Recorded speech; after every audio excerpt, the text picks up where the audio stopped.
What is going on, All Terrain Nation? Whether it be two-wheel drive, four-wheel drive, or all of our badass friends that like to drive things in the chat. I don't know anymore. This is your All Terrain Nation. I'm your host, Dave Boyd, alongside Kelly Boyd, and we got Mr. Tim with a D, Esterthal, on the show tonight for a few minutes, and we got Allie and Jess, of course, being in here, and I only say Tim with a D because Tim stresses. Look, there's a D in my last name. It's because you never pronounce it correctly. I know. Did you see him shake his head? I know. It's like a TH for you. It's like and I have a speech impediment myself, and I don't speak very clearly, but at least I get Esterthal right. Yeah, I try to tell him every a lot time. of things right. Okay. You fix your cover. What? Mike. What? Falling apart. Come on, be professional. Anyways, yeah, we're going to talk. Tim, you got some breaking news that, and you were hanging out with some bigwigs tonight, man. I'm kind of jealous, and I guess I need to put some blue in my hats or something. What's going on with you? Where you been at tonight, man? Yeah, it's all because of blue in my hat. Yeah, sure. I chose that on purpose. I flew myself in to Detroit to do a Ram heavy duty kind of event. And it come to find out that there was a Ford media party. It was a Christmas party at the train station, which is not anywhere connected to Yellowstone, by the way. We discussed this with Allie. It's not a connection. But anyways, I was concerned. And I happened to run into Mr. Ford CEO, Jim Farley, which, by the way, I don't know if you can pull my Facebook up, or I have it pulled up. Hold on. It was a really cool kind of moment where he was in a what we call media scrum, after your presentation, and they were asking him all the pertinent questions and things about, what he's business-wise stuff. And I wanted a photo. I've been close to him for a couple of years, and I know his media should be like kind of stuff, but it's kind of a big deal. I mean, this is the CEO of a massive company, and I wanted to have a photo with him. And he actually was interesting. He stopped and he chatted with me a little bit, and then he actually tapped my hat and said he liked my logo, which I thought was just a cool thing because I had actually designed that logo by myself. I've updated it once or twice over the years, but really hasn't changed much over the years. And it just was a really cool moment. And then the follow-up question to this, and you can take that photo down. The follow-up question to this had been from the audience, what we talked about. And I was not prepared to interview him. I could. It wasn't my thought. I just wanted a photo. We had done CBS Sunday Morning together in the way where they had shot our segment separately, so we didn't quite meet. I'd seen him in Kentucky at the truck plant. I was probably 5-10 feet from him, but everybody's got like their 2 cents when asking these questions and such. And I find some of the questions, frankly, I get bored. So I just want to talk about things, and they want to know about this and trade tariffs and stuff. And yes, it's all going to happen. I'm going to put that in the news. It's going to be an issue. But he had said to me, he says, it shocked me. He actually really shocked me. He said, what do you think about the spending $2 billion to build EVs and EV trucks specifically? And I was a little bit like, taken aback, right? So, because he had asked where I was from, and I said Nebraska. And so I don't think he hears from that part of from everybody throughout the country, but I'm not sure Nebraska is really representative in the United States. Usually when I tell people from Nebraska, I do remind them we're part of the United States, and we do actually consist of one of the 50 states, and so we are part of the country, because that's usually a common misconception that Nebraska doesn't exist anymore. But he did ask me that, and I said I wouldn't spend $2 billion on an electric truck. And then he said, what about, and this is something I haven't shared anywhere actually. Ooh, exclusive. He said, what about a Maverick size EV? And I said, I think it'd be perfect, except there's no margin in a smaller Maverick size EV. So Allie knows this. That's true. So Allie knows working dealerships. There's not much. EVs don't have much margin. And margin, if you know, is profit. And I'm not gonna lie, EVs don't have much margin, but either do Mavericks. And putting those two together, yeah, you just don't. I mean, it's just a low price point. And so, if you're to go a low price point truck, I mean, and I appreciate that people don't want to have EVs, do well. They don't want to have dealerships make money, whatever. But everybody in the cycle of a vehicle being developed, produced, sold, has to make a little bit of money, right? Mm-hmm. So you have to have enough margin, or what I call profit, to go around. And I've been in different types of businesses for a year, and I said, no, it wouldn't have enough. And then he tapped my hat and said, I loved your logo. And I thought it was kind of just a cool moment. He didn't have to do that. And then so understand that the CEOs have a handler, person works with as events.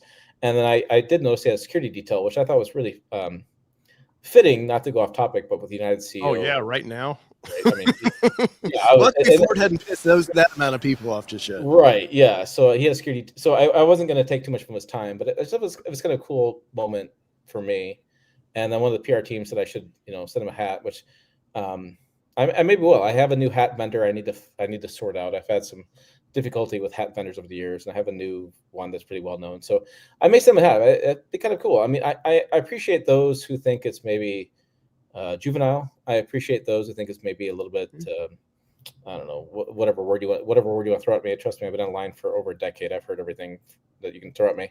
But from somebody who had kind of a dream, started an outlet, and then started an outlet like I have, and been fairly successful, and to have a CEO of a major company that I report on often recognize that outlet and recognize and have some appreciation. I thought it was a cool thing, and so it was definitely a cool moment. I'm glad I had that time, and I told him, I said, whenever you want to talk about trucks, let me know, because he has done different podcasts and stuff. Yeah, he's been very accessible. He's the only CEO of a major corporation that's been very, very accessible.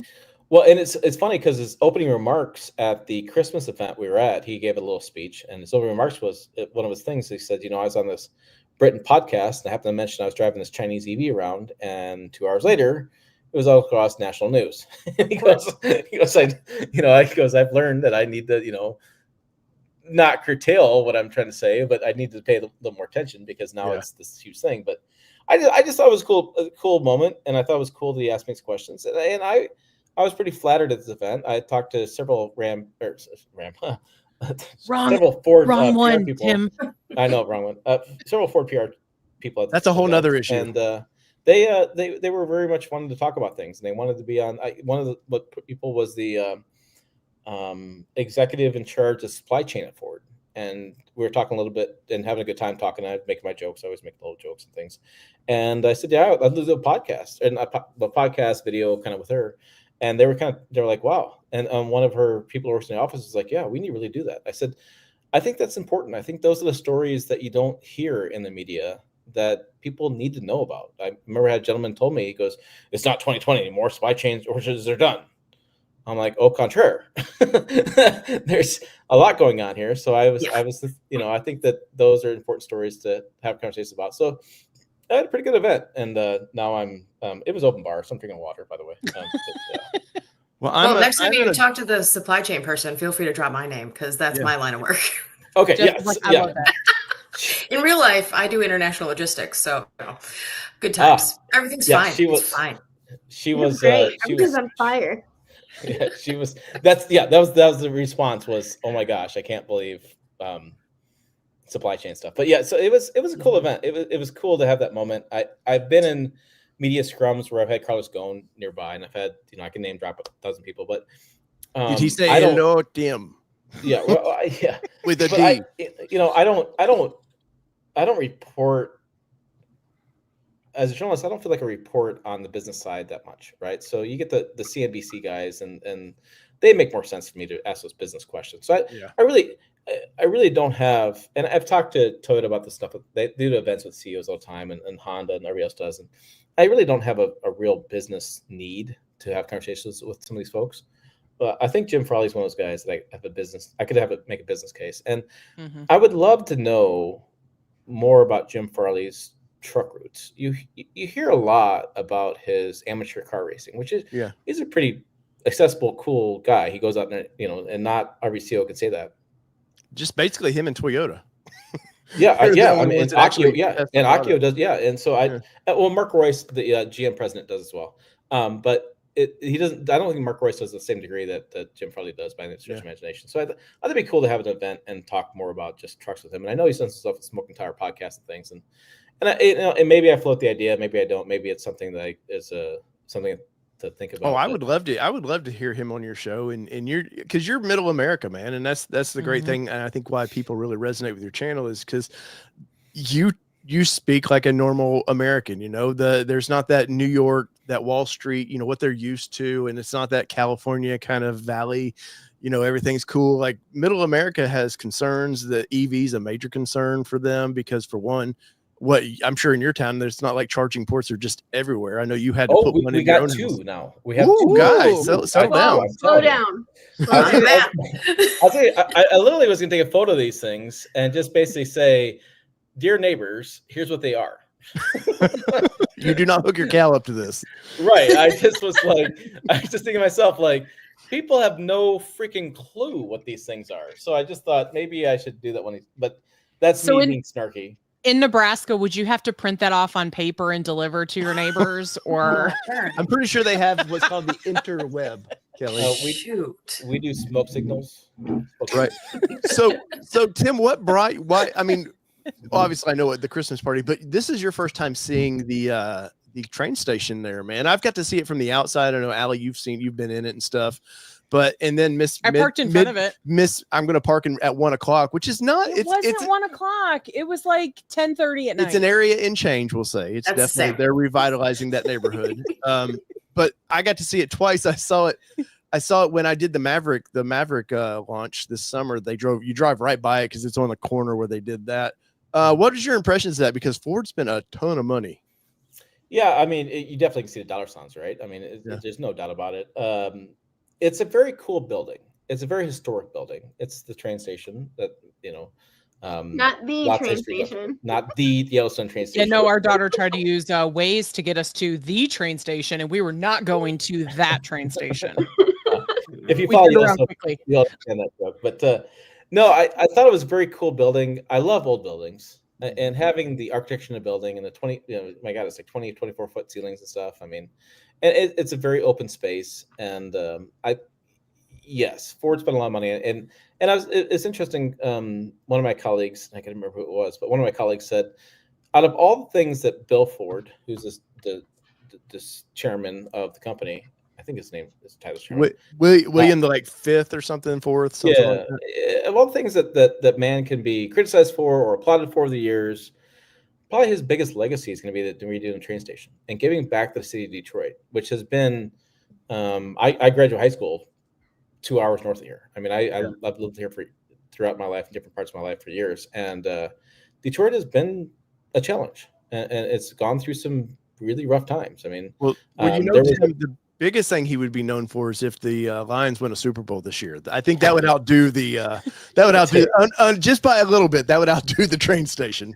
Yeah, but I mean, I think it's something that speaks to Ford in that, unlike other automakers, I don't want to throw Stellantis on the bus, but I guess I will. But GM has done this a little bit over the years too. But Ford has really rooted their identity in Detroit more than the other automakers have.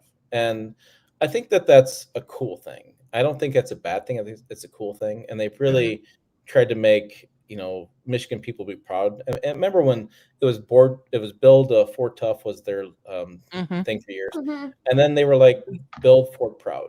And I think that change was really a good change. I think they seem to, more than anybody, they seem to be proud to be from Detroit. General Motors they're worried about global dominance. They're really not, they're a Detroit company, but they're more worried about globally. Ford seems to be first about America, and then they sort of like, okay, we'll play in the world, but we want to make sure home base is always taken care of out of all of them. And of course, Stellantis, who's in the news, you had some breaking news that I want to get to in just a second. Yeah. They're, who knows now, because they're in the middle of trying to sell the old Chrysler headquarters, and who knows if that actually goes through now, because that's a whole nother mess, man. But I've been very impressed with how Ford has done. Of course, Farley, what came up from production on up, he's not like he was a guy that was just bred to be the head of a company, right? If I remember right. Actually, it was with Toyota for a couple of years. But he worked it's not like he was in a plant. My understanding, it wasn't like he just came from high-end college, throw him in there. He's I haven't really spoken to Mary Barra from General Motors. I've been within earshot of her. I've heard some conversations she's given. I did never talk to Carlos Tavares. He turned me off at some of the way conversations he had. But I feel like Jim Farley is the guy you go have a beer with. Yes. And I don't know that I could say that for the other CEOs. And I would include Toyota and Honda and Nissan in that as well. See, look. Did you talk to him about Callahan brakes? No, I didn't talk about Callahan brakes. That's a funny ass comment. No, I didn't talk about Callahan brakes with Tommy. I need to watch that movie again. So I get some time tomorrow. So, put it on your to-do list. Yeah, no, I just feel like and the thing I think with Jim that I've noticed in the last couple of years of being within proximity and today getting to meet him, which is a cool deal, is he's definitely not your typical CEO. He fits well in different places. Like he looks at home in Kentucky. He looks at home in Michigan. He looks at home in different places. Mm-hmm. And so, I have nothing against Mary Barra. I will say that the one story I heard, which I think is a really interesting story, and we have, let's see, 3 females, 2 dudes, so they'd probably appreciate this, is they, the guys told me it was just kind of awkward going to Mary Barra's house, and she'd come out and she'd bring you cookies.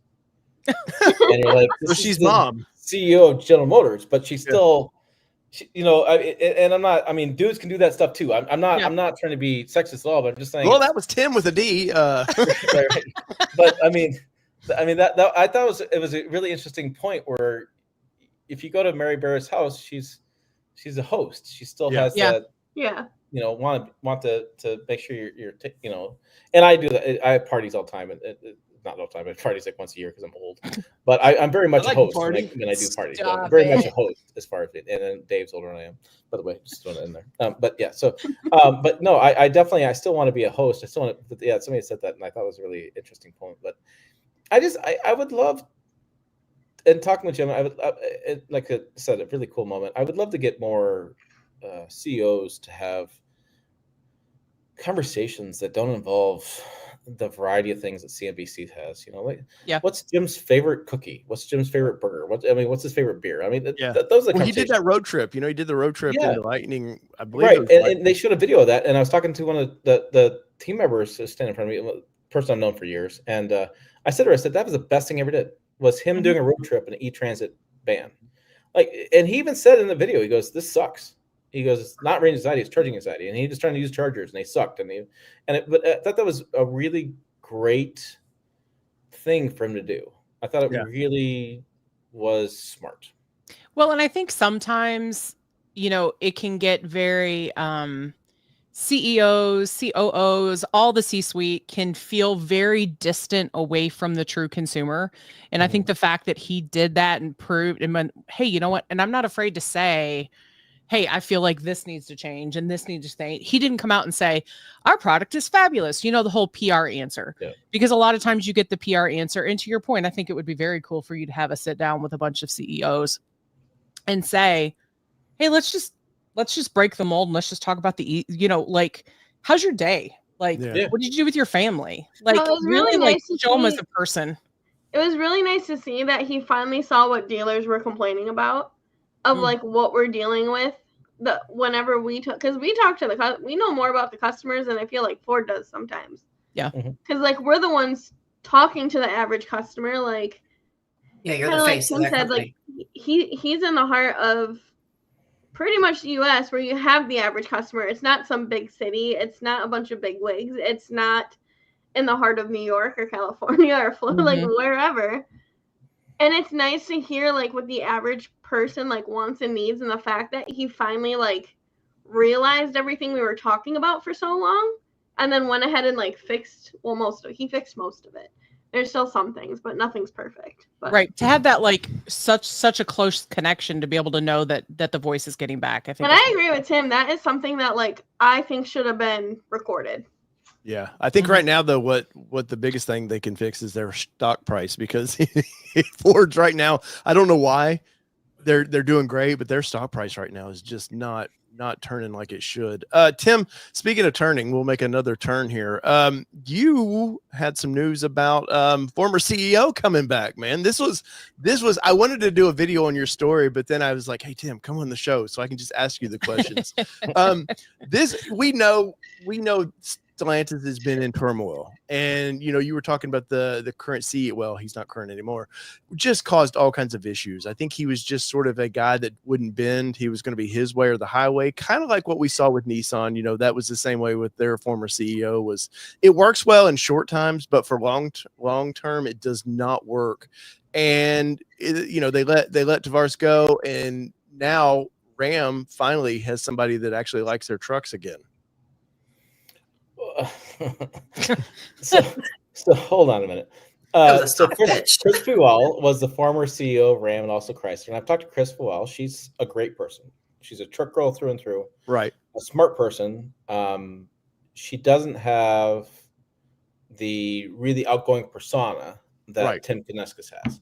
And Chris Fuel is a great person. So I don't want to throw him under the bus at all. No, and I'm not throwing him under the bus, but I'm saying they've gone back to what was working.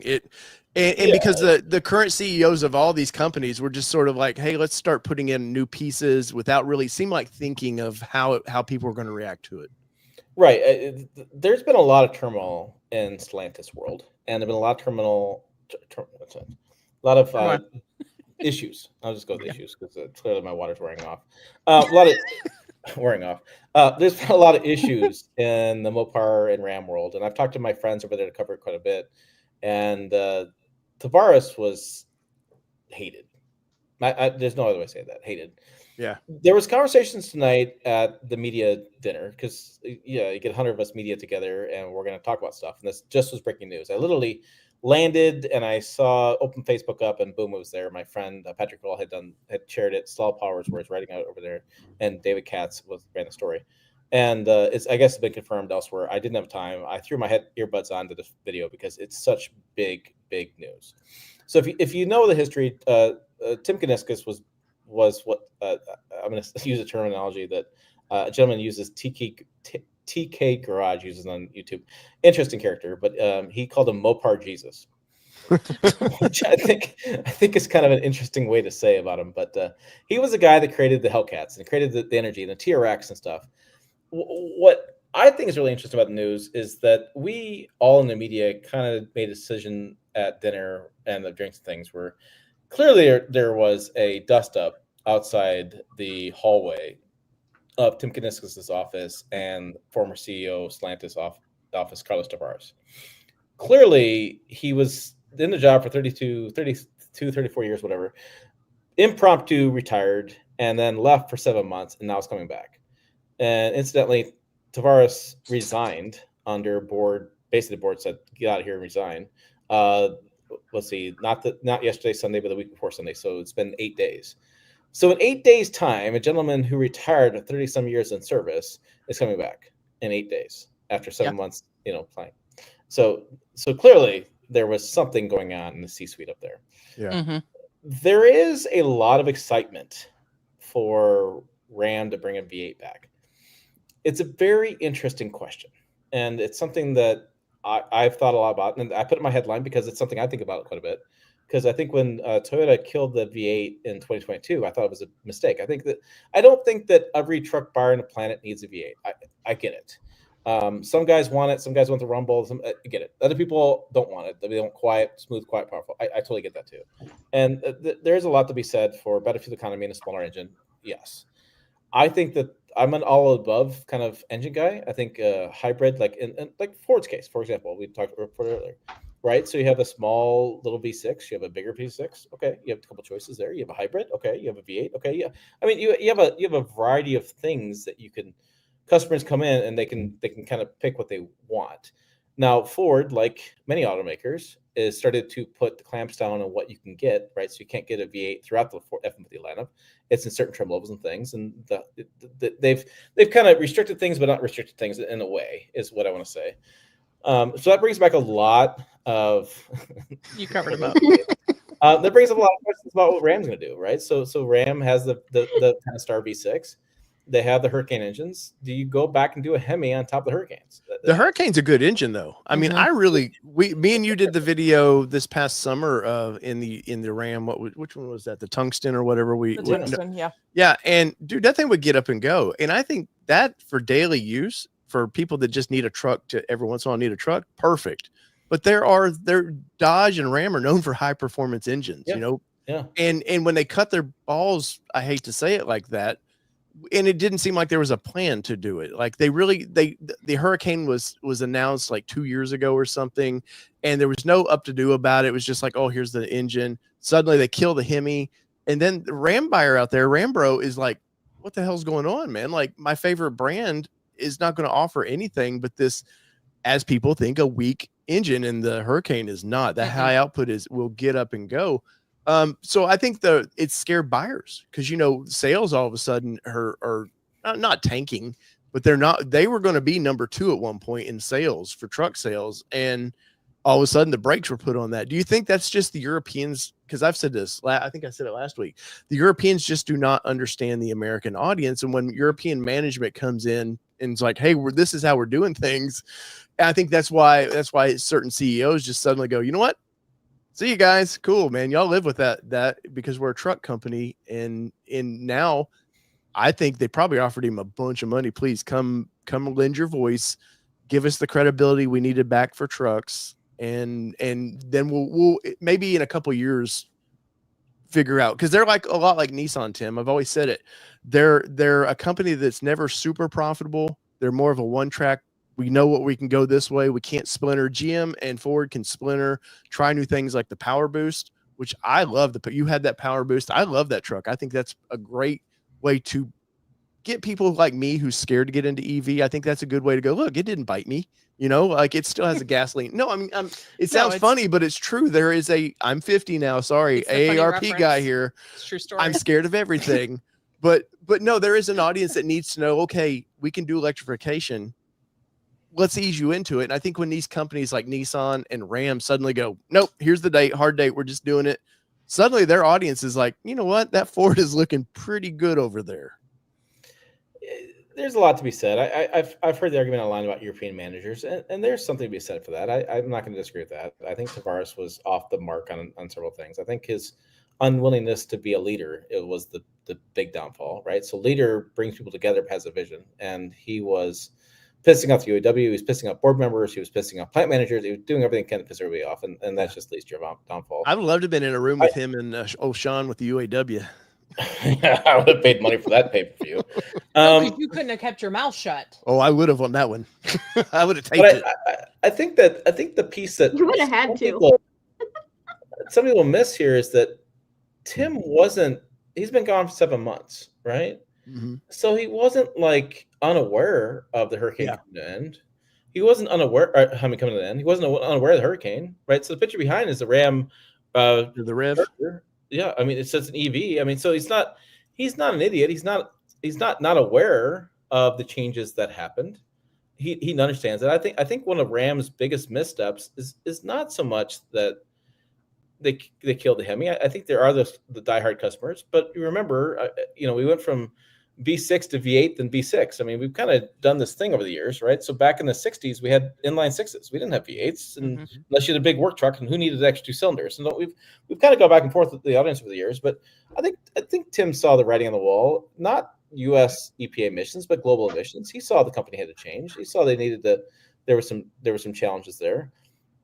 What I think the misstep was, I think they should take a page from Ford's playbook. Right, so offer the RHO and the TRX, right?